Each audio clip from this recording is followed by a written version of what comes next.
I see the future, and you won't like it. Let's talk about the future of the United States economically. I always look at the labor participation rate. Why, do you ask? Did I always look at the labor participation rate? Because most statistics have been manipulated by the government. So the unemployment rate that the US government gives you are completely inaccurate. Once somebody has been unemployed for a certain period of time, if I remember correctly, I think it was 6 months or a year or so, they're no longer considered unemployed. If somebody who lost a full-time job paying them $100,000 and takes a part-time job working 8 hours, they're considered employed. There's all different kinds of ways they manipulate the statistics. So I look at the labor participation rate. Even that is a little bit corrupted, because there's probably hundreds of thousands, maybe millions of people who've lost good paying jobs, and now they have jobs where they're just getting by. So if you look at the labor force participation rate numbers, you'll see that only 10 years ago, maybe less than that, the labor participation rate was 67% and change. And when you look at it today, it's 61% and change. So there's a difference in the labor participation rate.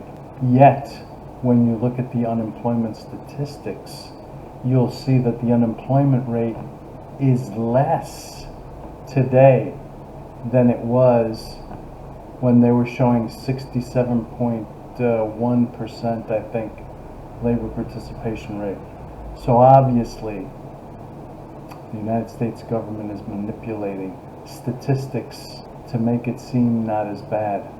You know, it's kind of interesting, just recently we had this Robin Hood fiasco where, independent investors were able to invest through Robin Hood, because they were allowed to buy and sell for free on Robin Hood.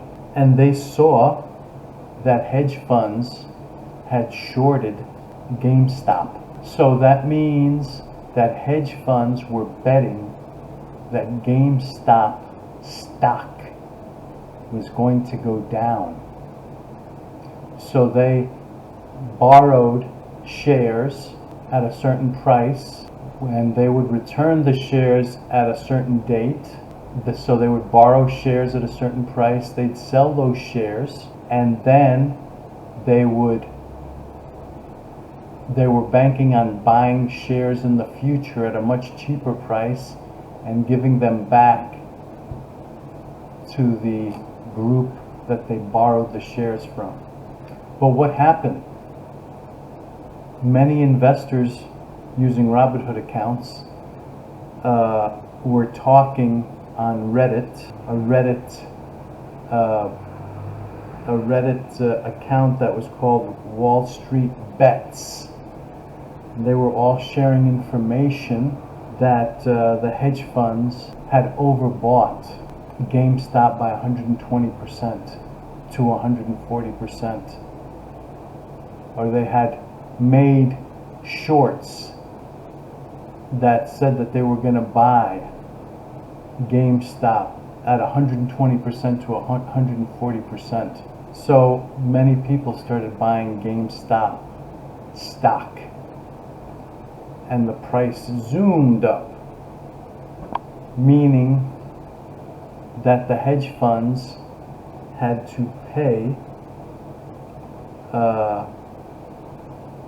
because whenever the stock goes up, I think they have to pay 10% of the difference, or a certain percentage of the difference of the price that they're promising to return it at, or the price that they had bought it at. I don't know all the technicalities, but basically the hedge funds had lost over $70 billion. The group that runs and owns Robinhood made a decision that the private investors couldn't buy any more GameStop stock, but they could sell their GameStop stock. This really appears illegal to me. You can't tell people what they can buy and what they can't buy. So it looks like Robinhood and the hedge funds were colluding. Not only that, Reddit took down the account of Wall Street Bets so people could no longer communicate. So the system has been completely rigged against the small investor. But let's talk about some other things, because as things go down the tubes, it's going to be harder and harder to leave. A long time ago, if you wanted to leave the United States and renounce your citizenship, all you had to do was move and then go to the US Embassy and say, I don't want to be a citizen anymore. And they would have said, okay. That would have been the end of that. Then, about 10 years ago, they decided to charge $450. You no longer had the right to leave the country without paying money, where in most countries, all you have to do is renounce, and they don't charge you anything. You want to leave? Fine, bye. In 2014, they changed the price to renounce to $2,350. You know, when I was really young, and they had the Iranian Revolution, where the Ayatollah Khomeini took over, and they ousted the Shah. The Shah was not a nice guy, I heard. I don't know, I didn't live there. But he had a secret service called, I think, Savak. And they tortured and killed people, from what I heard, because I was never there. But I remember I was working at a small manufacturing company, and I met this Iranian older gentleman, and he had a very good job.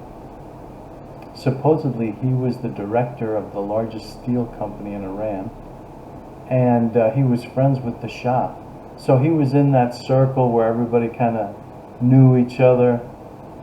And when the Shah was ousted, obviously he lost his job and he had to get out of the country. And he told me that when he left the country, the Iranian government would only let him take $50,000, and they kept everything else he owned. He lived in a really big house. He owned cars and lots of different things he told me he owned. And you know, we might get to that point eventually. Eventually there might be a stampede of people out, and the US government might want to get as much out of the sheeple, out of their tax cattle as possible. Because once they leave the country and they renounce, then they're no longer citizens, then they're no longer tax cattle. It reminds me of California. A lot of companies, a lot of people are moving out of California because California has an extremely high tax rate, and people are realizing that they could be keeping a lot more of their money if they lived in another state. So they're trying to pass a law in California that if you leave California, you still have to pay them income tax for 10 years. Now, who knows if this is constitutional?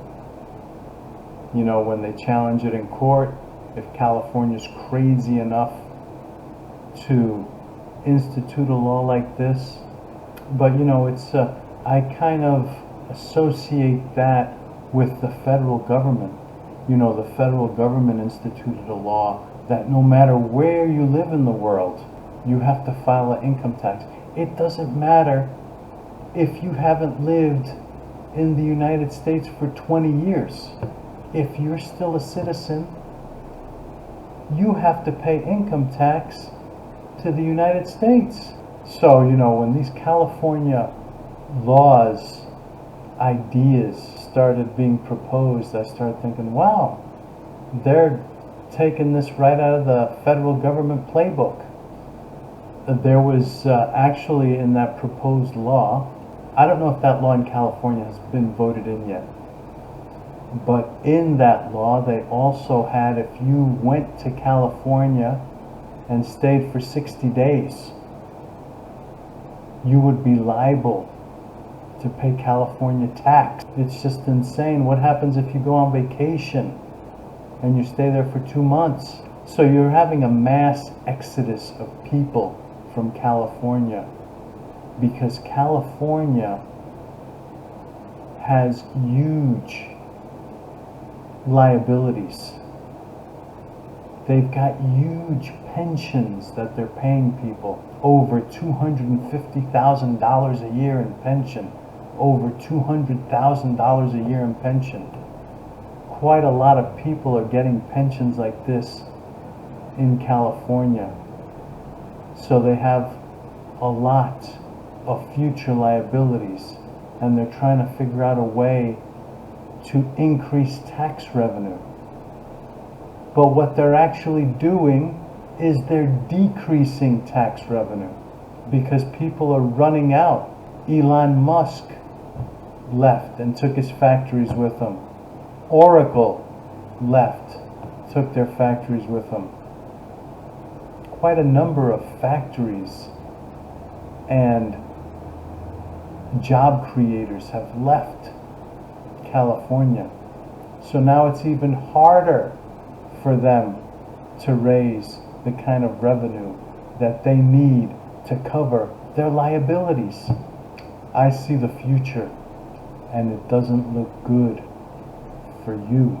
And the reason I don't think it looks good for you is because this is the same thing that's going to happen in the United States. I think the best thing that could ever happen to the United States is if some states secede, like Texas, like Florida. So they'll have to make the remaining states, the blue states in the United States, have to compete for citizens. And when you compete, it makes you better. So if we can get governments to compete for citizens, like stores compete for customers, maybe these governments will start treating us better. Maybe these governments will stop gouging us. So I really do think that secession would be a good outcome to all this craziness that's occurring here, because it'll give people a choice between living in the United States or living in Texas or living in Florida. If Texas reduces its tax rate to 10%, you might have a lot of people moving to Texas, and it might force the United States government to be more efficient, thereby reducing the cost of services. But if that doesn't happen, I don't see a good future for the United States. Having left the United States and renouncing my citizenship, I feel I have the experience to help other Americans do the same. Renouncing my citizenship would turn out to be one of the best economic decisions I would ever make. Not to mention the benefits to my physical and psychological well-being. Today, I consider myself a free man. If you need help leaving the United States, renouncing your citizenship, acquiring a new citizenship, or just someone to talk to help you on this difficult journey, then contact me by email and we can set up consultations. You can also donate to my PayPal account. The information is in the low bar.